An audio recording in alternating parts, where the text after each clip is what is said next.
Tawani, Nduk. Tawani, heeh.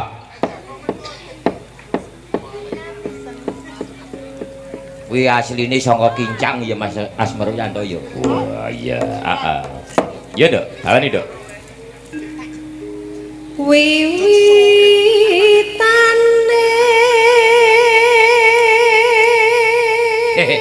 bocah cilik ngetokne pisan kok loro. Sapa? Kuwi mboke kembar. Ngono. Andikne anak anu bojoku gedene semono ngetokne pisan kok ndase gepeng. Agung. Agung nawa yoga. Ya loro-lorone iki ndase cilikane peyang kabeh kok. Oh, terus langsung tak tindhi nganggo bantal kae terus balik. Ya.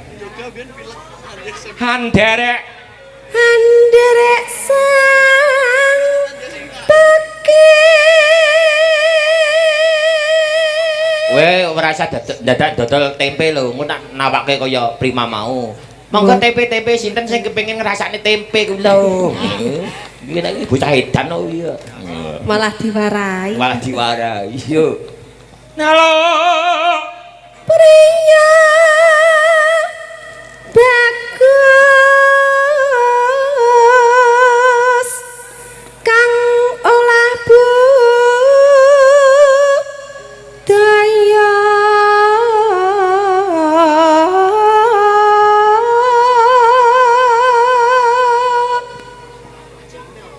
sowan menyang kutha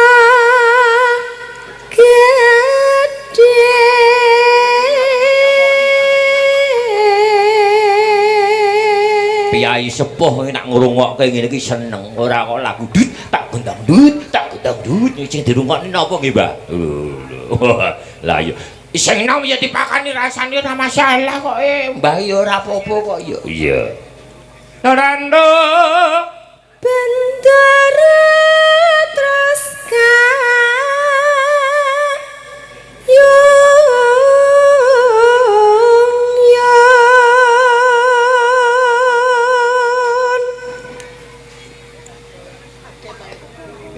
lah montore teko kok. Wah opo? Arep mulih. Dagangane wis entek. Iya. Slendang kuning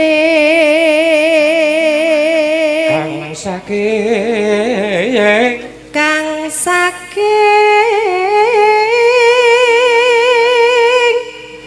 bukit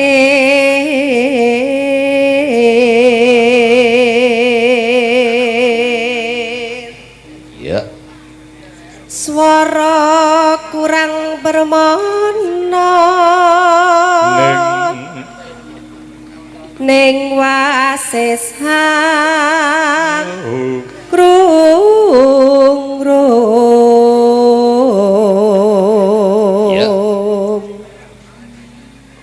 hangrung marang bendara ya Tiah Sulistya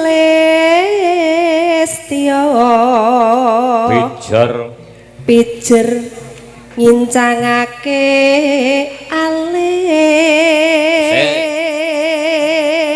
iki engko garapane nganggo tulung agungan anu kendangane serampatan Mas Haryanto. Wo ngono Mas Dirman.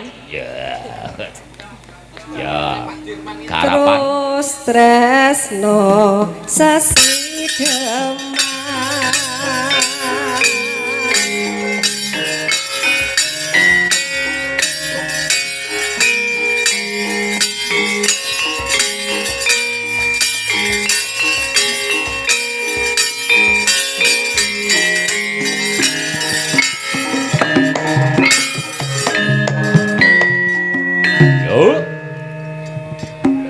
kendangane serampat ngono ta, Tru? Oh iya. Isa apa? Isa, Dek. Iya. luwih becik patenono timbang surpisahan rejangan suwesya rewangi samudana marang lawarapku jarwolan prabu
Kaya penak bae.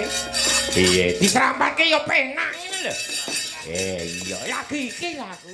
Weh, ngono ae.